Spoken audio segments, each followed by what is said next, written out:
How's everybody doing today? Yeah, it's been a nice long day. I mean, nine until now. I fully do not expect you to have more than about 20-30 minutes of bandwidth in your brain, simply because I've never known anybody who can focus on something. So fortunately, though, this is going to be a higher level talk. I'm purposely trying to make sure that this is not about code as much as really coming back to the conclusions of why you might want to use Espresso, not Espresso. And then also, particularly, where you might want to also use other technologies as well. America is a pluralist society, and we have many different ways to do things here, and so do we also have that in the systems we build and the technologies that we use. So, I'm going to elaborate on that a little. My name is Paul Bruce. I'm the developer evangelist at Perfecto Mobile. Perfecto Mobile is a company that provides cloud-based labs for mobile and web testing so that you can get focused on the app that you're building rather than building infrastructure. So that's all I'll say about that. That's kind of who I am when I'm not doing this kind of stuff. That was a lovely cheesesteak. That was actually in Philadelphia, a straight-up Philly cheesesteak, and he stole it from me. That's my little son. You can get me on Twitter if you want to ask any questions, or during this chat if you want to say what you want to say. I'm at Paul S. Bruce. So if there are three things that I hope that you bring from this, I want you to understand, from my point of view, after testing for a number of years, and then before that, being a developer over multiple technologies, primarily in the Microsoft space, being thrown all sorts of technologies and the latest framework and the do this, do that sort of culture there, and not it being something that you seek out for yourself, which is much more like the culture that I hear here and with open source tools these days. The first thing that I really want you to understand is Espresso is really great for small feature tests, okay? This is not a full end-to-end strategy. Appium, on the other hand, is good for end-to-end testing. Of course, depending on what you're doing, it can be flaky, but it's really good for end-to-end testing, and it's also good for cross-platform, particularly cross-platform solutions. So I think the question came up earlier. Well, you know, do you have Android and Espresso tests? Do you have iOS? Do you have something like XC test or something? Does your testing strategy diverge based on your platform? And that's a good question, and you can accomplish it either way.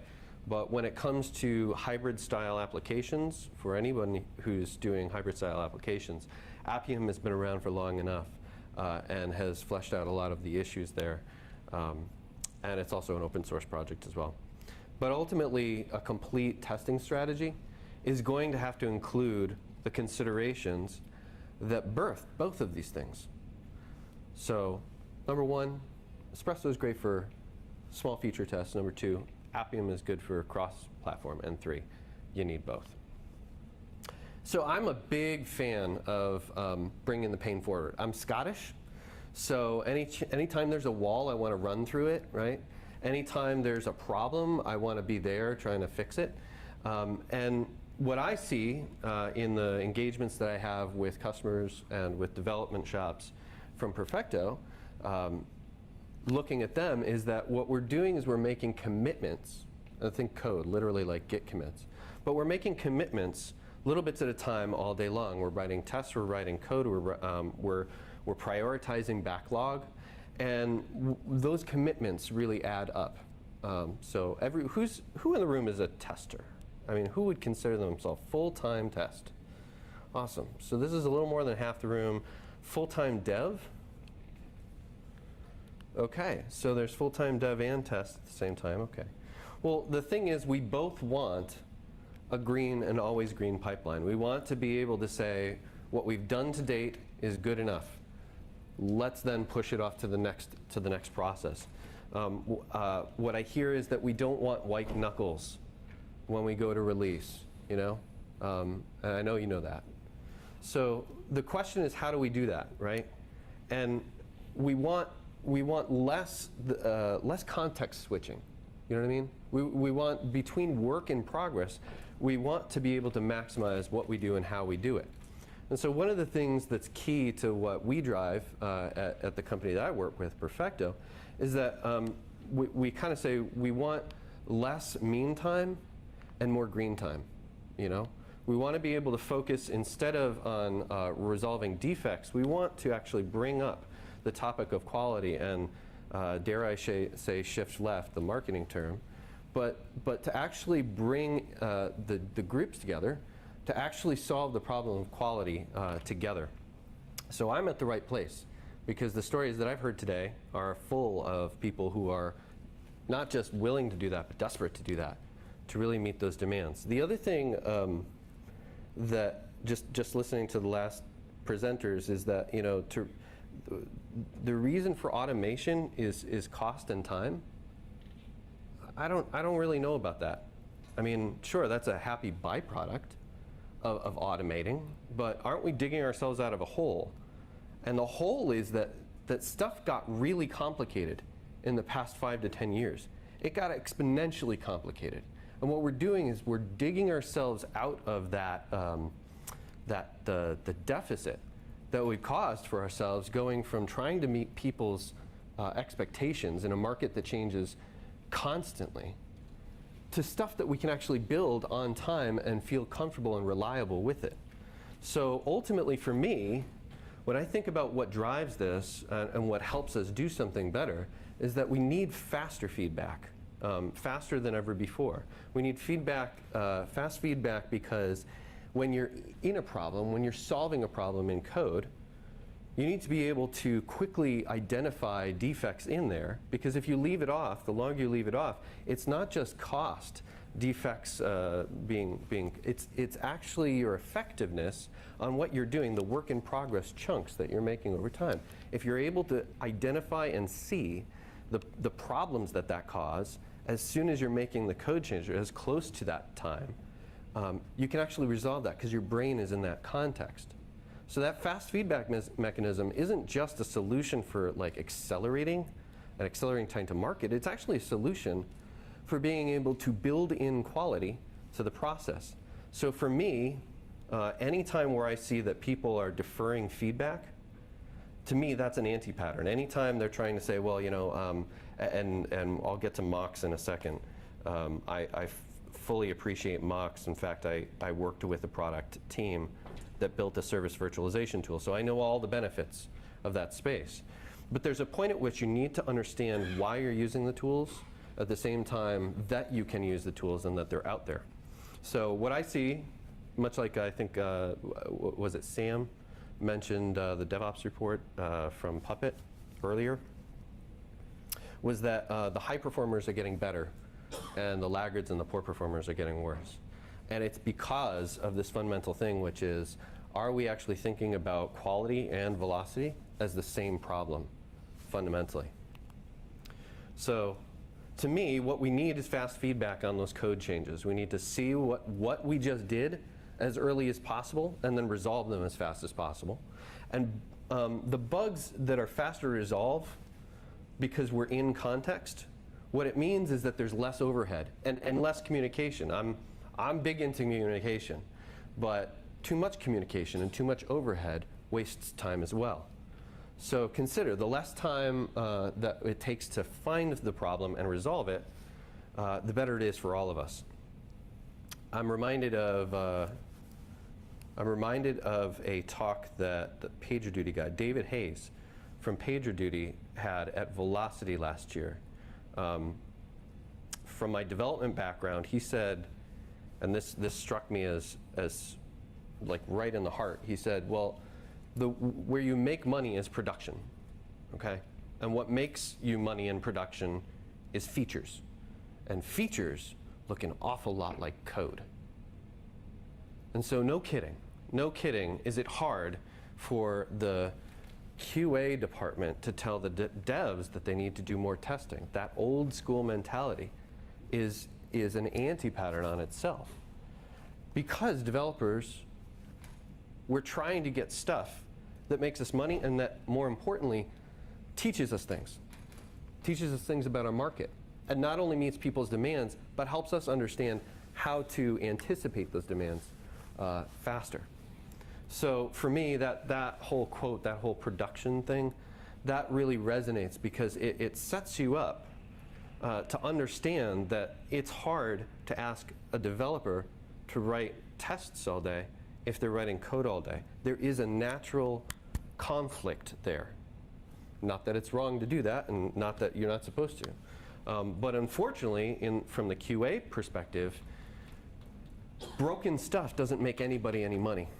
And in most cases, broken stuff doesn't teach anybody anything. Certainly not us on the provider side, and certainly not that we have something that's worth shipping to the people that are looking for this. So ultimately, what you need, of course, is a test strategy that prioritizes both code and test at the same time. I see a couple of nods, but are you with me? I mean, does this make sense? Okay, I'm kind of preaching to the choir here because there's been quite a few enlightened talks today, so I appreciate that. So how many of us actually write unit tests? Unit tests against functions and, okay. So there's maybe like 20% of the room. How about UI tests? Who writes UI tests? Lots more, okay. So does anybody, I mean, like we've talked a lot about mocks and virtualization, but on a day-to-day process, are you working with those? Who's working with mocks and virts on a day-to-day process? Okay. There's another guy, he spoke at DevCon in Boston, where I'm from, one love, and David Gonzalez, and he provided a session around mock doubles, or test doubles.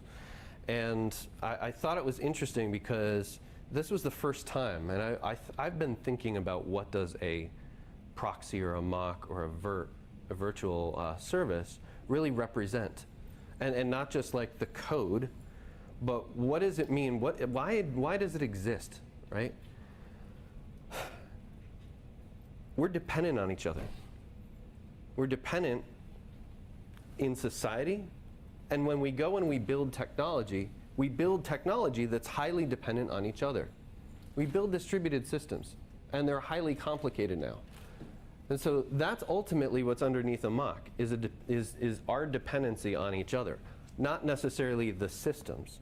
And this is where design thinking starts to come in, which is instead of treating the thing you build at arm's length, you start to think about that it's a representation of you and the team structure. So I'll call that Conway's Law, but that's not really Conway's Law. And that's the only sort of plug to Conway's Law I'll put in there.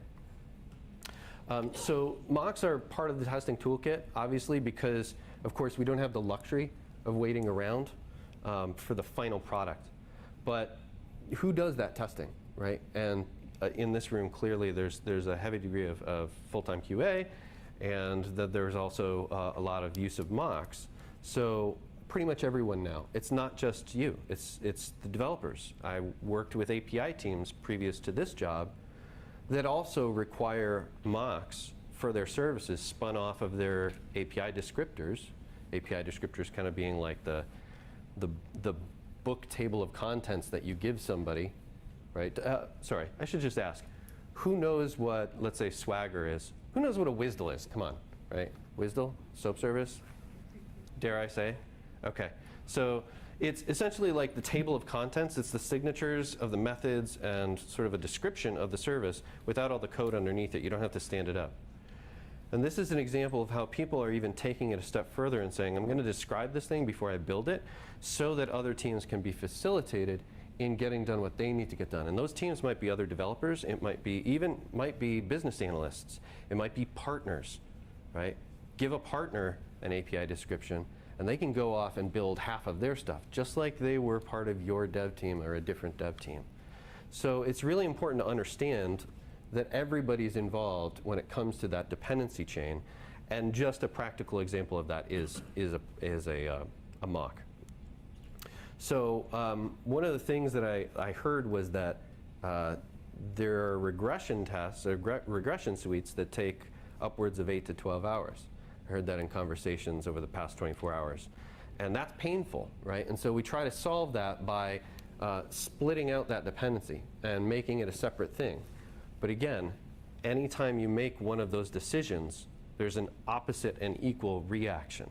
So we know that there's a need to actually then go and run those tests or run certain types of tests to verify that things didn't actually slip through the cracks. The ultimate point that I'm trying to make here is that offloading responsibility, and particularly now that we see that in an industry, in our industry, as offloading the problem of quality to another group, to another department, to another country, that doesn't work, right? We all have to be part of the solutions we're providing. And that doesn't really get us a green pipeline. What gets us a green pipeline is to be on board and to also work out those problems and work out our tool chain and work out our process together. And that gets us to be able to accelerate. So I won't spend too much time on this, but I thought this was pretty funny. To describe, when you go and build tests, whose perspective are you using? And particularly for this talk, espresso tests, the number of examples I've seen online, and when I look at some of the examples from other people that I work with other engagements, it's very, very developer-centric. It's very developer-focused. Is that a bad thing?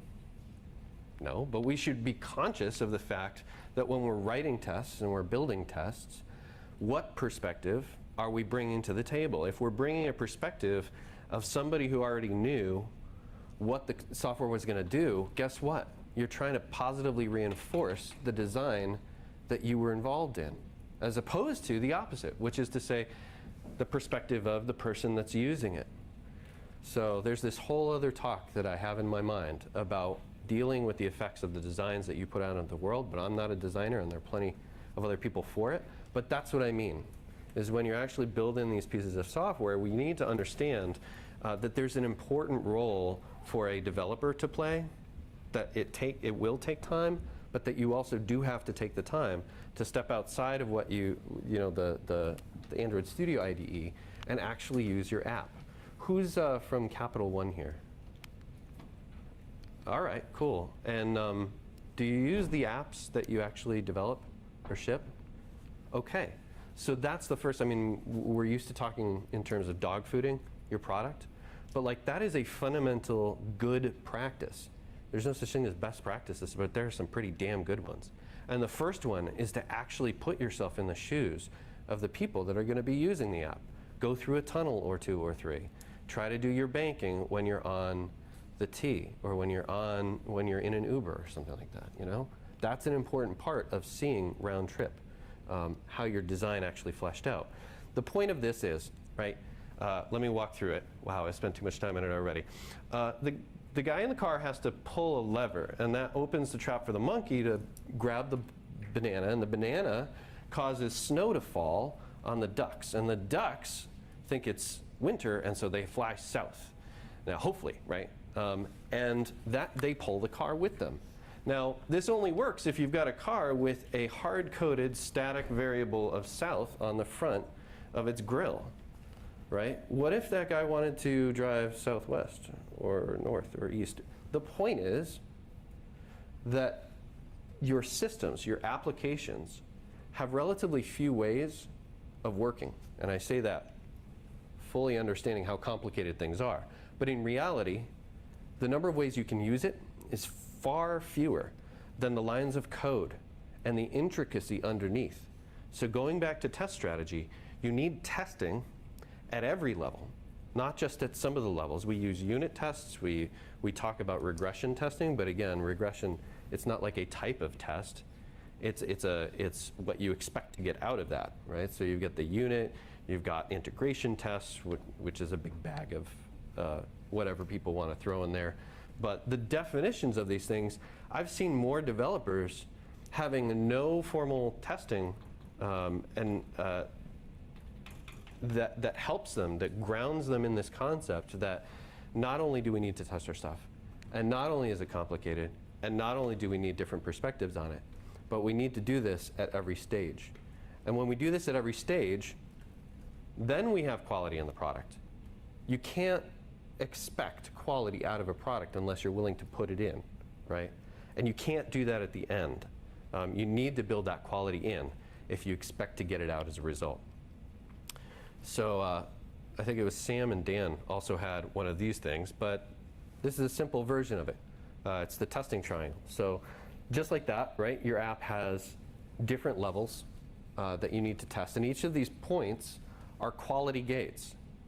And we can optimize around those quality gates. Unit tests, really small, hermetic, right? We do that not just because of time, but because there's so many of them. There's reasons at the bottom of the triangle for the number of tests that we write. And the point is to find defects faster.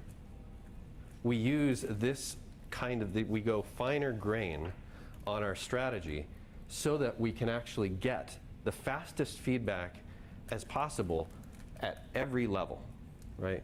So the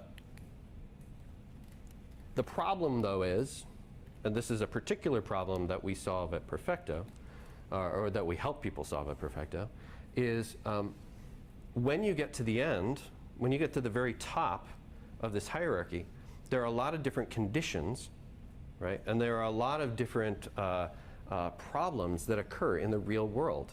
Usability testing, I had a conversation with a guy last week at another conference that owns his own design firm, and he thinks that it should go market demand, then usability, then implementation. And for a tester, usability testing usually happens what, at the end? Not so much anymore. Like, doesn't it happen as validation throughout the entire process as well, at the beginning, at the middle, at the end?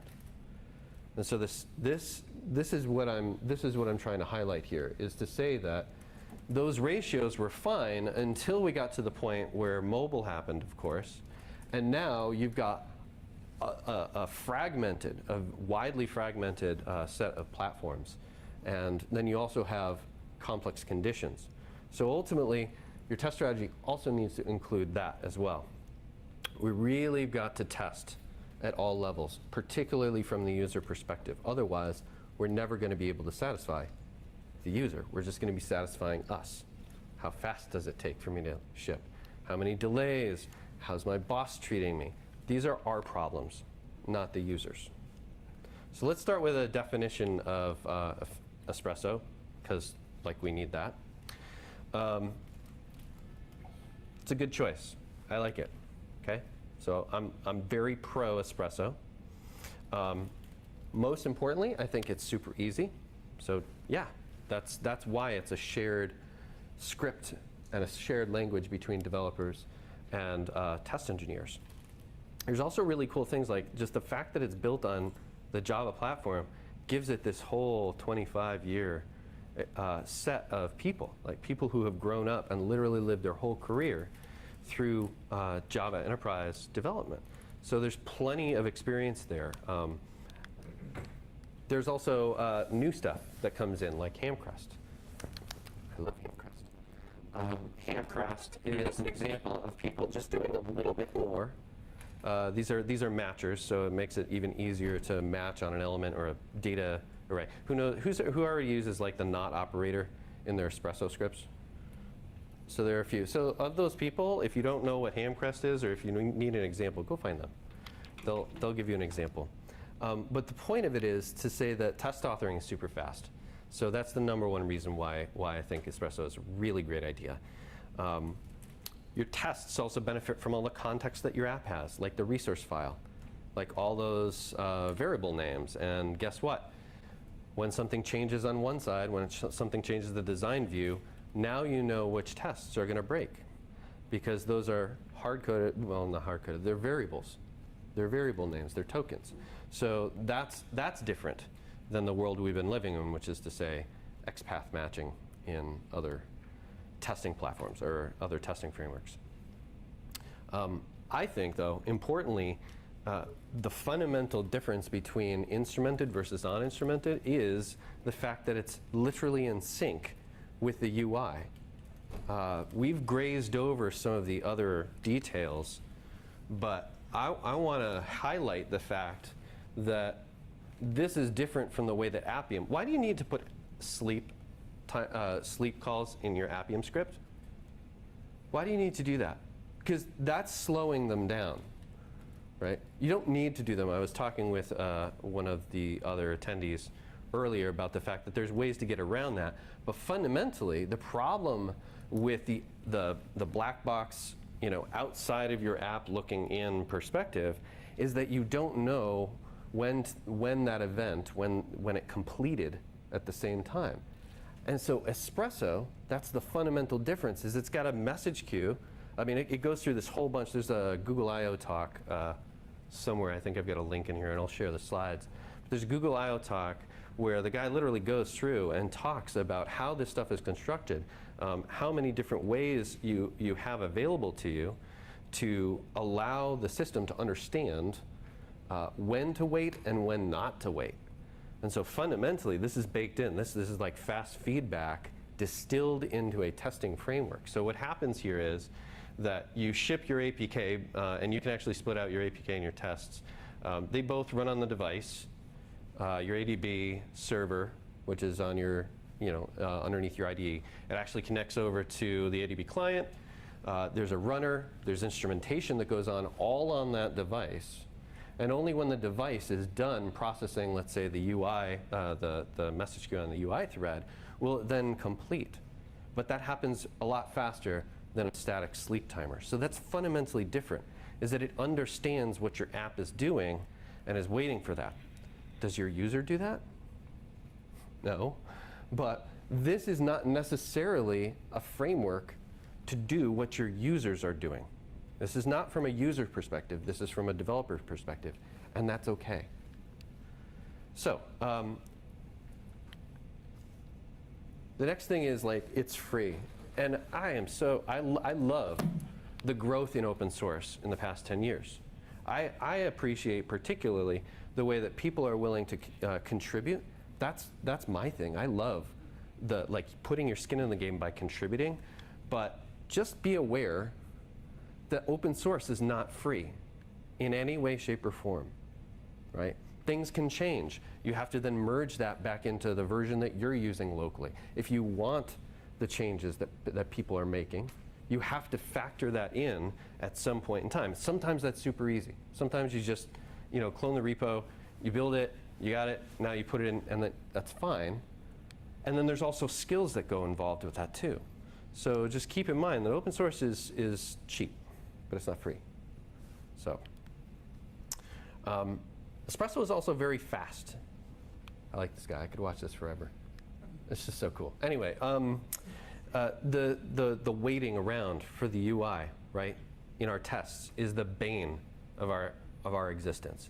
The number of times I've had to just sit there and wait. Most of my time is waiting for those tests, for Gradle to complete, for the APK to be installed, and then to actually run the tests.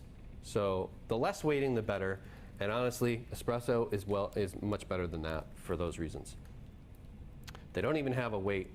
They don't even encourage a wait in their API and their SDK because they think that's important. So particularly, what they're good for, what Espresso is good at, is instrumentation, being right next to the code, right, to actually be able to benefit from the context in which you're developing. And also, if you have a chance, who writes using intents as well? Has anybody had experience using intents? Yeah, absolutely.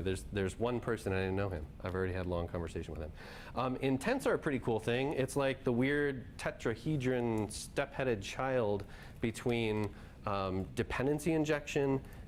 There's also this concept, kind of like, it's almost like a mock. But the point is, what you're trying to do is say, here's a space where I might need to stub some functionality out. I'm waiting for an event to come, so I'm going to express it like that. So I encourage you, if you have a chance, take a look at that. That's pretty cool. It gets around a certain number of things like, doing camera I/O and stuff. But ultimately, it's a framework that allows you to be able to express that there's going to be a place in which we might want to actually vary the realness factor coming in to our system versus the actual fakeness that we imbue when we go to automate.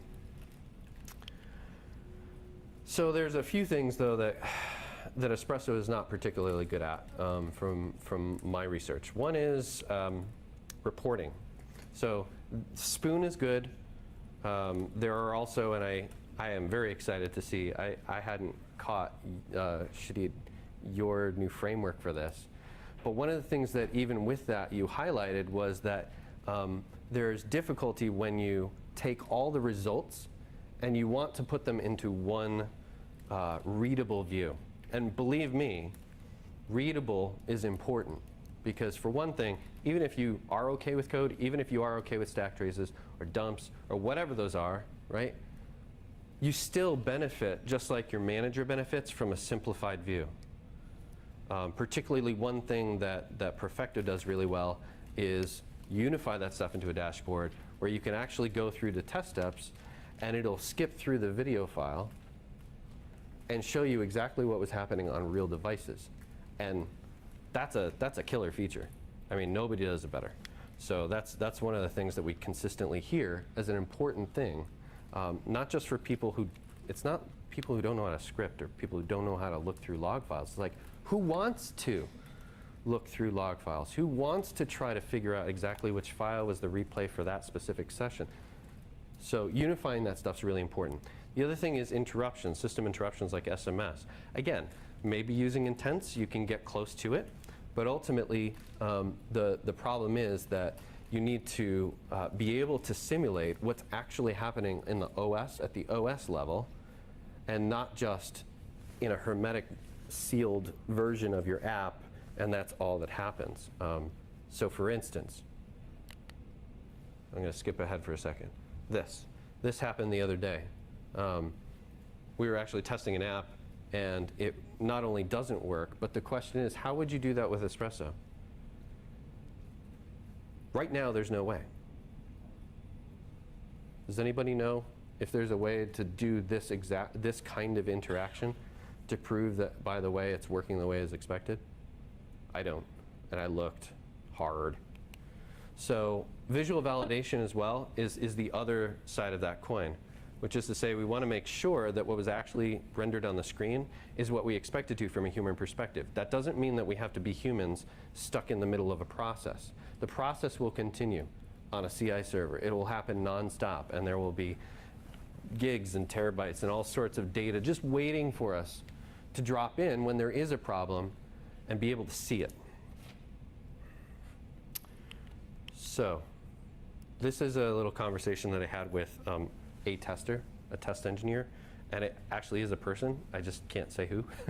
But she was from a financial institution, and last week she said, well, the thing about Espresso is that there are time and delays in the interface, and they can be a bit of a challenge at times due to callback setup, what I was talking about intents. That whole new semi-asynchronous model that you have to move to. And for developers, that might not be a problem, but for people who have never done this before and are used to other tools that have no concept of that whatsoever, that's a problem. So, you know, we aren't set up for that, and that causes a lot of pain. She also said if you have long-running async operations, you'll want to be set up for that mechanism up front. So, I don't know, what does that mean for your test engineers? They should probably not just like say, hey, I'll learn this on Saturday night. Like, you gotta build training for this stuff as well to prepare for people actually expecting this to work, and not just like, you know, sort of tripping into the process with shoelaces tied. So the other thing that's going to happen is if you're introducing this into your CI cycle, right? You're talking about parallel execution, and I appreciate the session that Sam and Dan did just recently about that. So when this comes out, you'll have to check that out. They have a number of thoughts on parallel execution as well. But the thing is, if you have a lab, right, or if you're actually trying to test these out on emulators or real devices, you're going to have to think in terms of parallel and not sequential. Otherwise, there's no such thing as sequential if you want to actually ship on time, period. So for this stuff to happen in parallel, it matters. The hardware and your setup for that matters. I'm going to skip over that, but it's worth reading later. He basically says, look, Espresso is great and everything, but some things can break along the way. So we want to be as hermetic as we can about our tests in Espresso. They're simple. They're supposed to be simple. So Appium. Now we've arrived at Appium. And Appium is an end-to-end testing solution. Now, by end-to-end, I simply just mean it includes the operating system, and you could potentially do drags and multi-window stuff. But ultimately, it is also cross-platform. So I know I'm talking to pretty much native Android developers here, but just keep in mind, there are teams, there are people that are coming from other projects. Like, for instance, was it Katie? I'm going to call her out. She's not in the room. But I was talking to her last night, and she said, well, when I first started here, I was doing Objective-C. And then about 6 months into that, we switched to Swift. And then a little while later, I just realized I really love Android. So switch teams there, too. So it's really important to be able to carry some of these technologies across platforms as well, for those of you who are using hybrid frameworks. So the opposite, here's a little diagram, right? Instead of it being the APK gets shipped to your thing, there's actually, you write your scripts. The driver actually runs against an automated UI controller. That automated UI controller then can send commands over to your device, and there's a client on your device to do that.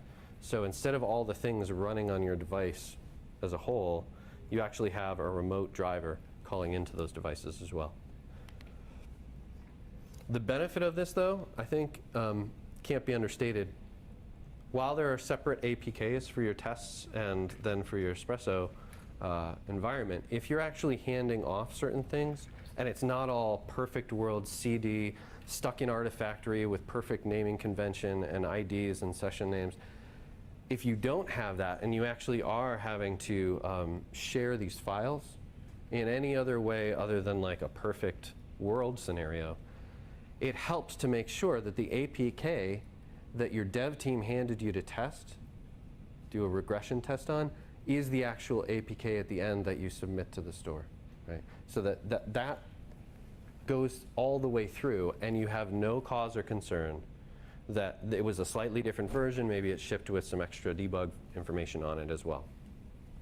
Like I said, visual validation, super important, and also cross-platform. These are the things that an Appium type solution, a black box testing framework, grants you.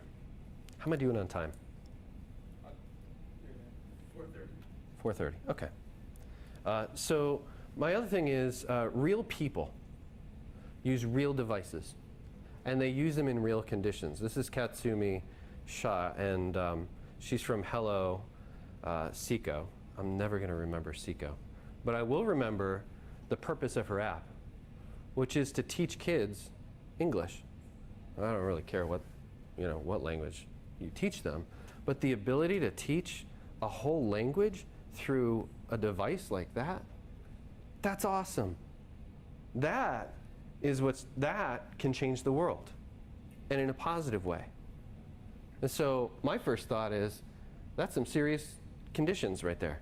Like, who knows what the network coverage is, where she is, or how many times that device was dropped. It looks like she's got a rubberized or like ruggedized case on there. And my point is to say that, like, when your mobile app works, does it work under all the conditions that are actually your user's conditions? That's a really important question to ask.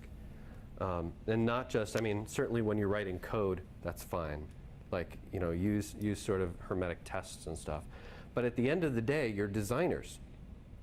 And what happens to your product matters to your identity.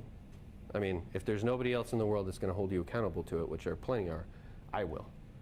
Design matters, and thinking all the way through to the end of the product life is important. So it is also the responsibility not just of one random like performance engineer on one side of the end of the release train. it matters to everybody, not just due to success, but due to identity as a designer. So I just like how the kid's like, you only test on emulators? What? Yeah, the real world matters. You ever had to troubleshoot a bug that only occurs in a certain location in the world? What do? Do they stick you on a plane? Right? They stick you on a plane, and then your whole schedule gets screwed up. Your whole team schedule changes around maybe. And so there's a better way for that. It's called hosting in different geographic regions and being able to do that kind of thing. Now there's some situations where like we heard our keynote this morning talk about like literally taking like half the day just to get out to the site and then back, right? But generally speaking, across different networks, that matters. The way that different networks limit bandwidth, you can test for that. And so that real world matters. Location matters, networks matter, device variety matters, configuration matters, platform versions. Platform versions matter. SDK versions matter, right? And then more importantly, as we see now, cross-channel workflows matter. Going from email to a mobile app to a mobile website to Twitter to the App Store to rate something. These are all pieces of input to the way that your customers actually experience your products. So they don't cut you slack, right? Because one part of that little process wasn't in your design thinking. They're still going to rate you how they rate you, even if you're only just one person on a team. And that's why I say dog fooding matters, especially, so that you can see what that's like and raise that up super early. So there is a time and a place for emulators, plenty. I would not have been able to totally mess up my Android Studio version last night at 1 o'clock at night if it weren't for emulators. I downloaded a preview 3, just for that recording feature because I was like, fantastic, I'll work that in. Only to find that it totally messed up my project. And so I just didn't have time to fix it. But the emulator is useful on a plane. It's useful on a train, in a car, at a bar. You know what I mean? Like, it's useful not just in sort of like the CI process as like a headless unit, but it literally is one of the only ways that we can get our job done, right? Like, so it's necessary. And I wouldn't say that you must always use real devices because there are plenty of times where those things aren't available to you. But on the other hand, if you think emulators are good enough, that's a problem too. Isolation is okay when it's good. Going back to the whole concept, have you ever heard of the lean principle that says defer commitment? It's good. It's good to be able to make these decisions to say there's a time and a place. But ultimately, if you don't realize the debt that you incur by saying, I'm going to forgo something, that's why we do integration testing, right? And then we do it not only on our laptop, but also on a server. We do it against different versions of the API and different environments. So isolations are right, but really, they only show you a narrow slice of reality, and they only show you a narrow set of experiences. This was interesting that happened. Facebook thought it was a good idea to open source their rack mount for their mobile testing lab. And I thought that was really cool because for one thing, it only took them about more than 3 years to do it. And yeah, it's 2,000 devices, that's great. But just this year's cost alone, we did a cost analysis, and when I put a number like this up here, I make sure my coworkers get their stuff right. And it's over $12 million a year to do 2,000 devices in rack mount servers in a data center. So they make it sound like, oh yeah, we did this because it was so important to our core competency. Yeah, it is. Yeah, using real devices in a lab is really important to core competency. But on the other hand, it costs a lot of money. And it's a question of like, is that driving more value into your business? Or could you be doing something else, like a release manager? He's not in the room. But you know what I mean? Like, he's got better things to do than plug and unplug and deal with battery issues and try to install that latest, what is it? We're now up to beta 4, iOS preview 4.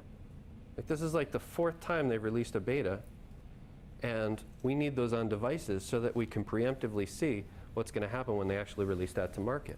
Whose job is that? Wait, whose team's job is that? Because you start adding FTEs. So just figure out if you're okay with that before you move on. So when we get back to this whole thing, this whole coverage and where to do your testing and stuff, how do we make sure that we're covering what we need to? And more importantly, we're covering the right things. The only way to do this is really with a purposeful, informed, and intelligent approach. We have to take the ownership over our process. There's a time and a place to say, that's not my job. But on the other hand, quality is all of our job. And shipping it right and a good design is all of our job.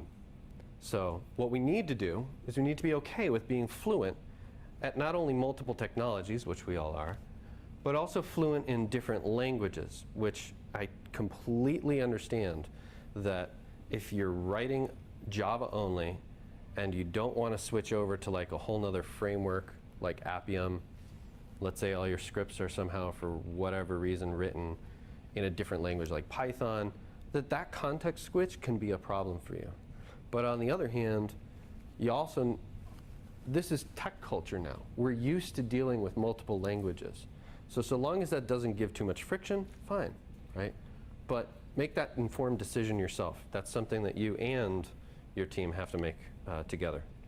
So this is an example. This is something that one of my senior product managers uses to describe, to have a conversation.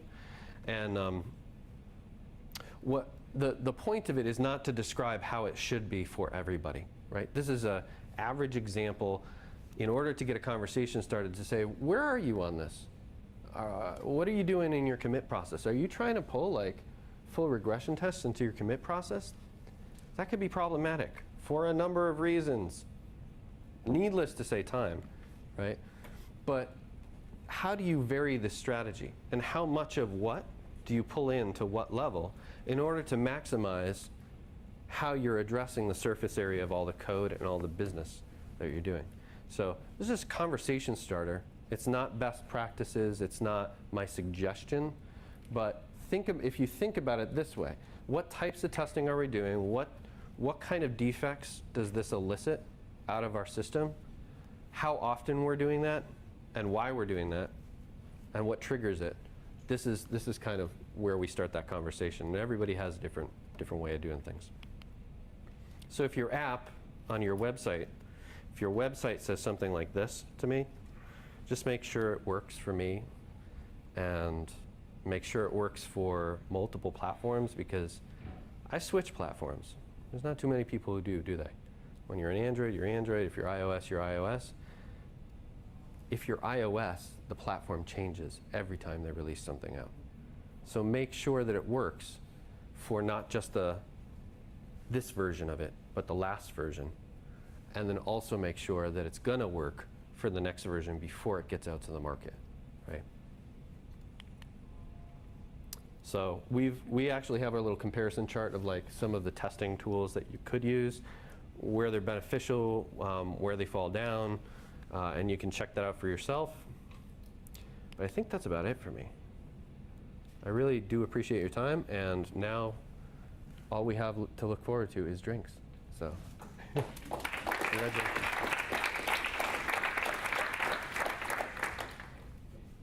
Questions? It probably is actually well explained on that last slide you showed there.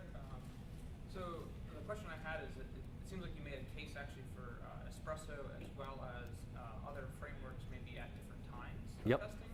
Sure. So would you say that it's a fair argument to lean on Espresso hard until you get to the top of the pyramid? Yeah. And then you can't do, like you said, the split screen UI interaction, and then kind of lean on something different? Yeah, what's your name, by the way? It's Tony. Tony. Yeah. All right, I'm Paul.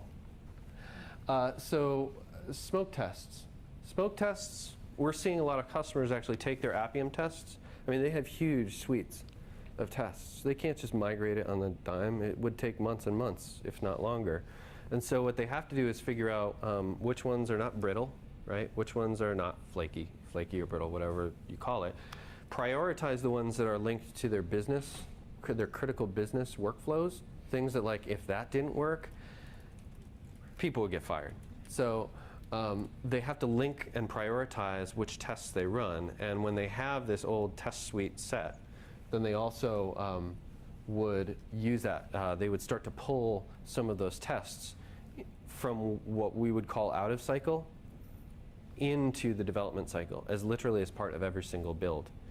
And again, feature branches help, tags on your feature branches help to then figure out which test branches to use. So, did that answer the question? Yeah, it did. I kind of already confirmed it with the last 6 minutes, but Yeah. just wanted to make sure. Yeah. So I'm just curious if you could speak a little more to why you think Appium is well suited for end-to-end testing more so than Espresso. So you said, like, basically, can Appium go outside your application's context? Is that why it makes it better? Because you can do this cross-channel kind of testing, like you were talking about, of having another app open while you're testing your app. I would, if you don't mind, I'd actually like to skirt that for a moment and answer it in a different way. Okay. That's much more in line with my message here, which is to say, think of it from the user's perspective. Yes, Appium is a script, and no, your users will not be writing scripts. But if I purposely say, I don't know and I don't want to know, I don't know what the heck is going on underneath your code, that's a fundamentally different perspective and leads to different thinking around how to test this stuff. It can sometimes lead to good testing, good thinking. It can also lead to bad thinking as well, like sticking just like static timers or static sleeps in your scripts. But ultimately, if I hope you got it, my point is to say these two different test frameworks, one is not better than the other. They do different things and they do them from different perspectives. If you look on Appium.io, they have a whole philosophy section that talks about what their philosophy was. It's just to say, we don't want to touch your APK. We don't want to know anything about what's in there. We want to be outside of that purposely. Not only so that we can support multiple platforms, but as a philosophy that's the case. What's your name, by the way? Alan. Alan. So you say that it influences, basically what I'm getting from that is it influences the way you write tests because it's more black box. Yes. It's better. It also, well, it's better for certain things. Right? It's better for definitely the fringe end-to-end cases. Absolutely. Okay. Yep. Has anybody actually seen how, like, if you actually try to do an on-data call in Espresso, and then you do something like go to, or you find an item, it'll do the scrolling for you. Have you noticed that?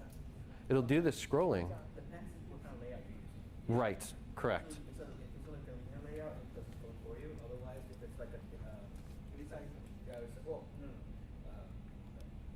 a data layout, then you have to manage. Then it does by itself.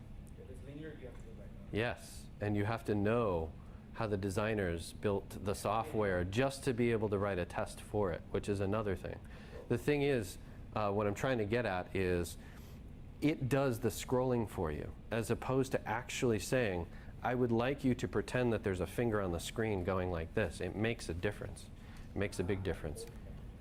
You had a question? I want to ask you a question something you mentioned earlier about Appium. Yep. You said there was a better way to get around sleep, using sleep. So what was that way that you were referring to? Well, so there's a couple of things. Obviously, you can check for the existence of an element. That's the primary thing that I meant to say. Sorry, it wasn't clear. But the point of it is, you're essentially approximating what they have realized in Espresso is a good thing, which is to say, and they've got an architecture underneath to do that for you, but wait until it's reasonable to go and do the next thing, and then go and do it. So that's what I meant, instead of a wait timer that's some arbitrary value, like 5 seconds or 2 seconds or a couple hundred milliseconds. Also, wait until the element has shown up first? Yeah, or is visible. So that's, and actually, if you stick around, I will give you the name of the person that I was talking to, and he probably has a much more specific example that he was referring to. Yeah. Adding to that, is this part of Appium? Because I know for Espresso we have a waiting for the element to be visible or Mhm. clickable, but I didn't know that it had that in Appium as well, because Appium shouldn't be using white box access to code, right? Right. Or in Espresso you do, which is why you know what element should be visible. Right. So when I post this presentation, I'll add a slide that helps to talk about this specific point. And then if you actually want to drop me your Twitter handles or something, I'll actually follow up with you and say, hey, this has been posted. That's awesome. Yeah, let's keep the conversation going. So Is Appium the same as Selenium? Are they like same driver? that's where it came from originally. Now they're based on a WebDriver. And so, yeah, they share a similar history together. And ultimately, the philosophy was similar as well, in that you should be able to write these from any different language. There's different language support for these things. So, yeah. Well, I think that's about it. Thank you so much for being part of this. Yeah. And enjoy the drinks. Good